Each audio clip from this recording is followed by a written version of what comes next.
We're never going to write a book on parenting. Two reasons. One is it's not fair on our children. The second reason is we never read books on parenting because when we have, they just make us feel guilty and they don't help us in the slightest. There's a big sale in parenting books. You can make money on royalties writing books on parenting, but I've never read one that hasn't made me feel so guilty as to want to give up parenting, which when you've got children is very difficult. It doesn't really help much. However, one book that I've found which is extraordinarily helpful in parenting, and I would encourage you really, it is the must book on parenting. It's the book of Proverbs. Because it's all about parenting.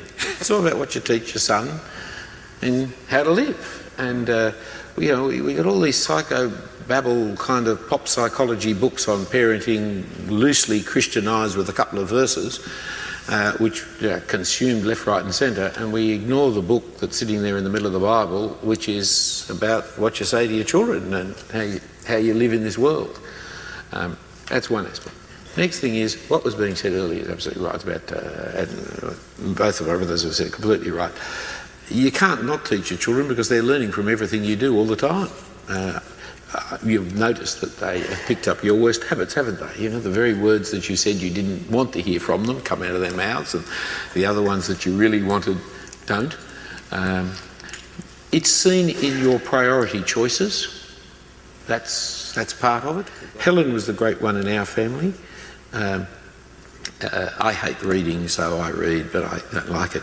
She loves reading, so she read lots of books to the kids, and she read the Bible. But she got thoroughly sick of children's Bibles and children's books on Christianity. The Bible stories retold for children, because they nearly always bowdlerised it. I mean, when do you read a children's book on Noah's Ark which makes any reference to judgment? It's all about, animals. Well, there's no judgment. The people aren't sinful. God doesn't judge anybody, and no one gets killed. But the animals are fluffy. So in the end, she just gave up and started with Genesis and read the way through to Revelation, and then went back and started again. And so she just read a Bible to the kids as part of her normal reading routine. Reading, Winnie the Pooh as well. It was just all part of. She read to the kids. The Bible is part of what you read to the kids. It's just part of life. However, what I am saying here is, in general, we try and teach our children how to fit into the world. We cannot do that anymore.